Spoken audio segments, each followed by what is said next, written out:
In April 2023, a woman sat in a television studio in Utah and talked about grief. She had written a children's book. It was called Are You With Me? She said she had written it with her 3 sons to help them cope with the death of their father. She said, and I want you to hear these words exactly as she said them, quote, "Just because he's not present here with us physically, that doesn't mean his presence isn't here with us. Dad is still here. It's just in a different way." 1 month later, she was arrested and charged with his murder. Prosecutors say that Kouri Richins, a 35-year-old Utah mother of 3, poisoned her husband Eric Richins with 5 times the lethal dose of fentanyl in March 2022. They say she had tried to kill him once before, on Valentine's Day, by lacing his sandwich with fentanyl. They say she had secretly taken out $2 million in life insurance on a man she had cut from her will without his knowledge. They say she was $7.5 million in debt. And they say she wanted to leave Eric Richins, but she did not want his money. On March 16, 2026, a Utah jury deliberated for 3 hours and found her guilty on all counts: aggravated murder, attempted murder, insurance fraud, forgery. She bowed her head when the verdict was read. She is scheduled to be sentenced on May 13th, what would have been Eric Richins' 44th birthday. 3 sons are growing up without their father. The woman who wrote them a book about grief killed him. Eric Eugene Richins was born on May 13, 1982, in Utah. He grew up in a close-knit ranching family and was known in his community for his adventurous spirit, his loyalty, and his genuine warmth. He co-owned a successful stone masonry business called C&E Stone Masonry. He was a devoted father to his 3 sons. Friends described him as someone who showed up for his family, for his community, for the people around him. He met Kouri in 2009. They married on June 15, 2013. They built what looked from the outside like a comfortable life near Park City, Utah. Eric's business was doing well. Kouri worked in real estate and flipped homes. Eric Richins' sister, Amy, wept in the courtroom on March 16th when the guilty verdict was read aloud. His family had fought for 4 years for this moment. He was 40 years old when he died. His sons were 8, 6, and 4. The Richins marriage had been in trouble for years before March 2022, and the trouble, at its core, was money. Kouri Richins was a real estate agent and home flipper who projected affluence while sinking into catastrophic debt. Prosecutors described her at trial as intensely ambitious but incompetent, a woman who lied on loan applications, overstated her assets, and accumulated obligations she could never repay. By the time Eric Richins died in March 2022, a forensic accountant testified that Kouri was $7.5 million in debt. Her financial enterprise was collapsing and had been collapsing for years. Eric had discovered the extent of the problem. In October 2020, he told an estate planning attorney that his wife had engaged in ongoing abuse and misuse of his finances. A month later, he quietly removed Kouri as the beneficiary of his $500,000 life insurance policy. He transferred their home and his company interest into a trust overseen by his sister. He was protecting himself and his assets from his own wife. Kouri did not know that Eric had done this. She believed that if Eric died, she would inherit his estate and escape her debt. She did not know he had already cut her out. In January 2022, Kouri secretly took out a new life insurance policy on Eric and named herself as the beneficiary. She forged his signature on the application. The policy went into effect on February 4, 2022. 10 days later, she made him a fentanyl-laced sandwich for Valentine's Day.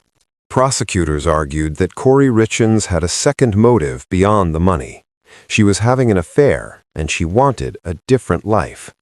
The man has been identified in court as Robert Josh Grossman. He testified at trial. What his testimony established and what text messages entered into evidence confirmed is that Kouri Richins was in a serious emotional relationship with another man while still married to Eric. On February 15, 2022, the day after the Valentine's Day poisoning attempt that Eric survived, Kouri texted her lover, "If I was divorced right now and asked you to marry me tomorrow, you would?" And, "I just want to lay on the couch and cuddle you." That text was sent the day after she allegedly tried to kill her husband with fentanyl. Prosecutors told the jury that Kouri Richins could not simply divorce Eric. Divorcing him would have left her without the proceeds from his home or his business. It might have left her without custody of their children, and it would have done nothing to address the $7.5 million in debt she had accumulated in ways Eric did not know about. She wanted to leave Eric Richins, she did not want to leave his money, and divorce in her financial situation would have given her neither. The first attempt to kill Eric Richins happened on Valentine's Day, 2022. The jury convicted Kouri of attempted murder for this act, separately from the murder charge. Prosecutors say that in the weeks before Valentine's Day, Kouri Richins approached her housekeeper, Carmen Lauber, and asked her to procure pills. Lauber obtained hydrocodone first, but Kouri asked for something stronger. She reportedly asked for, and I am quoting from testimony, some of the Michael Jackson stuff, a reference to powerful opioids. Lauber allegedly obtained fentanyl pills. Kouri picked them up. On Valentine's Day, Kouri made her husband a sandwich. According to court documents, Eric broke out in hives and struggled to breathe after eating it.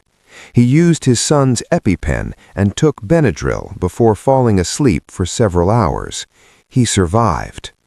He called two friends that day and told them he felt like he was going to die after eating the sandwich. He told them he believed his wife had tried to poison him. He did not go to police. He stayed. 2 weeks later, Kouri picked up more fentanyl. 6 days after that, on the night of March 4, 2022, she made Eric a Moscow Mule cocktail.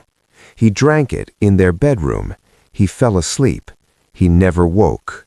According to the statement Kouri Richins gave to investigators, the night of March 4, 2022 was a celebration. She had recently completed a property sale. They had drinks to mark the occasion. She said she made Eric a Moscow Mule in the kitchen and brought it to their bedroom, where he drank it. When Kouri Richins called emergency services, she said she had found her husband unresponsive. She told the 911 operator she didn't know what happened. "I just came into bed, in our bed, and I turned over, and he's just cold. He's just cold." An autopsy revealed the cause of death was fentanyl overdose. The level of fentanyl found in his system was approximately 5 times the lethal dose. Prosecutor Brad Bloodworth told the jury the amount of fentanyl found in his system shows that Kouri Richins wanted Eric not only dead, but good and dead.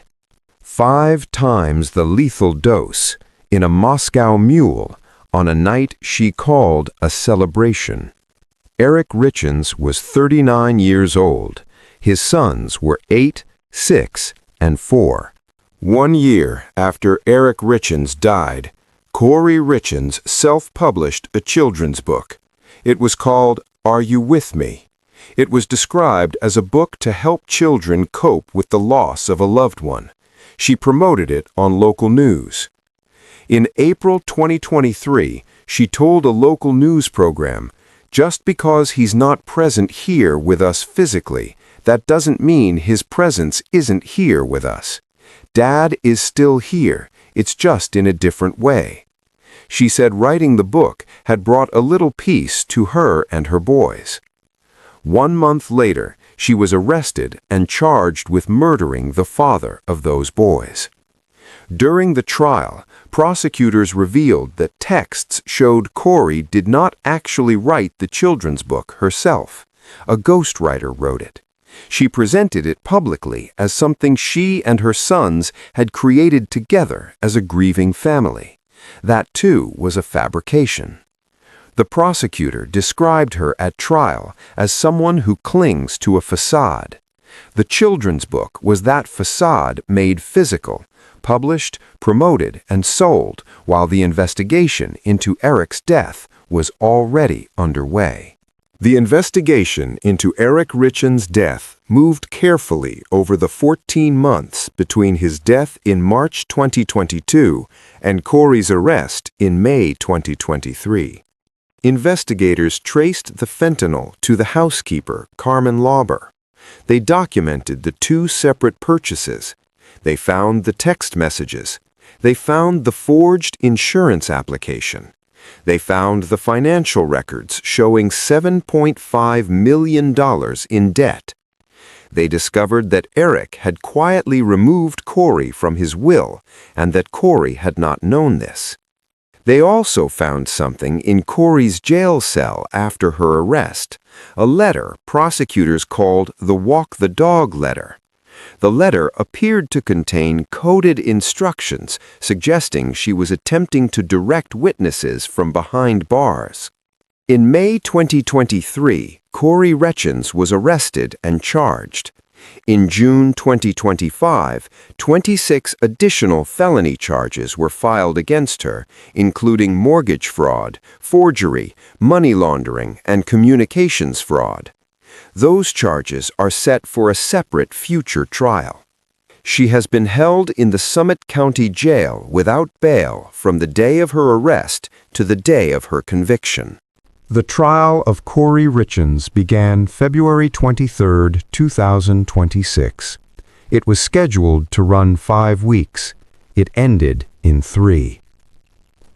Over 13 days, prosecutors called 42 witnesses. The housekeeper testified. The man with whom Kouri was having the affair testified. Friends who had heard about the couple's marital problems testified. The forensic accountant laid out the $7.5 million in debt in full detail. The 911 call was played. Body camera footage from the night of Eric's death was shown. The defense abruptly rested without calling a single witness. Kouri Richins did not testify. In his closing argument, Brad Bloodworth told the jury, "Kouri Richins clings to the facade that has enabled her to get away with so much for so long. See through her facade, check her ambition. Do not let her get away with murder." The jury deliberated for 3 hours. 3 hours after 13 days of testimony. On March 16, 2026, they found her guilty on all counts. She bowed her head. Eric's sister Amy wept. Sentencing is scheduled for May 13, 2026, what would have been Eric Richins' 44th birthday. The aggravated murder conviction carries a mandatory minimum of 25 years and a maximum of life in prison. Here is what the ledger of Kouri Richins says when you read every page of it. It says that a man went to sleep in his own bedroom on the night of March 4, 2022, after drinking a cocktail his wife made him, and never woke up.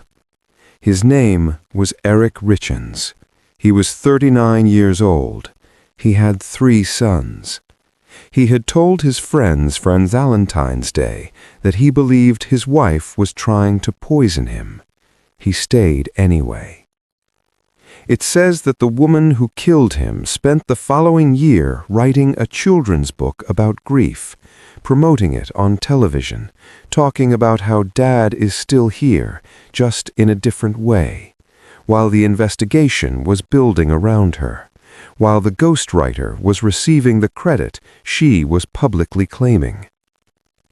It says that 42 witnesses and 3 hours of deliberation were enough for a jury to see through the facade. Guilty on all counts, every one.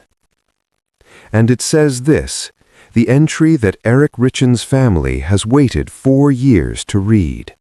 On May 13th, what would have been his 44th birthday, a judge will decide how many of her remaining years Kouri Richins will spend in a Utah prison.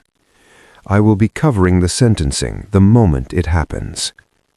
Subscribe to the Guilt Ledger. Drop your answer in the comments. What sentence does Kouri Richins deserve?